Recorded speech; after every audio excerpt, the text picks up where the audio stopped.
Hello Giants fans, welcome to Giants Baseball 101. I'm Gabe Vaughn, your host. The Giants beat the A's 6-4 today, so they do sweep this half of the Bay Bridge series. It was actually similar to what happened in 2019 when they got swept by the Cubs in a blow. It was just a blow for them in late August. Then they swept the two games of the Bay Bridge series that came right after that, and it didn't seem to be enough to get them back into serious playoff contention, but it was something for them. So this year, at least it reminds me of that.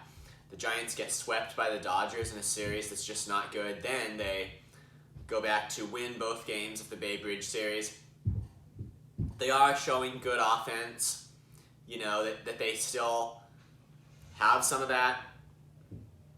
The other thing, though, is that the A's are not a good team this year, so they do have to beat more. They do have to do more than just beating the weak teams, but it is good to see them win a couple of games here, and we hope that winning streak continues. The Giants are now two games below 500, so they're not out of this thing yet. That's just a fact. And we'll see what they continue to do. This was a good series. It was 7 runs yesterday and 6 runs today. Logan Webb went 7 innings. He was very effective for the Giants, and Camilo Doval got the save. Mike Yastrzemski homered twice for the Giants on offense, and it does look like the Giants are getting some of those home runs in. It seems like home run power right now is a real thing for them because Thairo Estrada also homered. Austin Slater doubled in the game.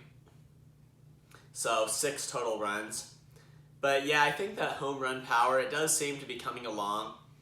They've hit homers in their last few games, at least the last 3, including this one. So this was a good win for the Giants. 6-4 over the Athletics. And then the Padres are coming to town starting tomorrow, which is bad because guess who the Padres have? Well, they have Juan Soto. That's the thing about not getting your guy at the trade deadline. If another team, particularly a team in your division, gets him, then that's a problem. So the Giants will have to pitch to Juan Soto tomorrow and the next day and probably the next. I think it's at least a 3-game series, maybe 4. I'd have to check on that. But they're going to have to find a way to get Juan Soto out because he is a Padre.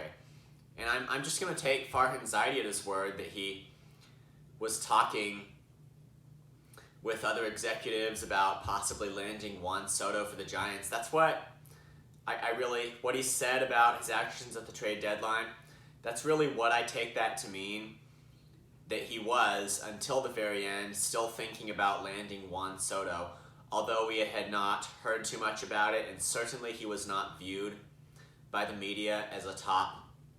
The Giants weren't viewed as a top landing spot for him at the trade deadline.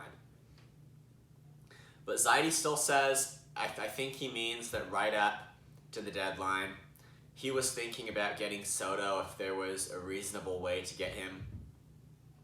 It's just, the question I still have is, then the Giants are unable to get him. Why didn't they trade for some good player that they could get?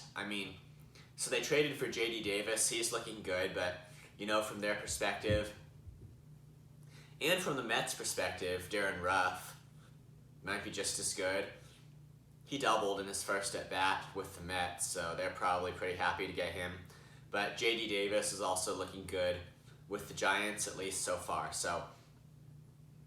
But as for actually adding star talent on their roster, after Juan Soto, if they weren't going to get Juan Soto, why didn't they try harder to get someone else? There were other names out there at the deadline. That's what I don't think the Giants did right here. But anyway, as it is, the Padres have Juan Soto, and the Giants are going to have to pitch against him. But this is, again, a good sign against a team that's not too good, but it's showing good offense and really good home run power. Yesterday it was J.D. Davis and Joey Bart. and Lamont Wade, too, who homered.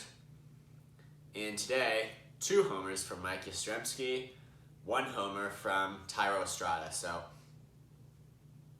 that is coming through. And Logan Webb, like Carlos Rodon, I think he's going to be a key piece of the Giants' rotation throughout the rest of the 2022 season.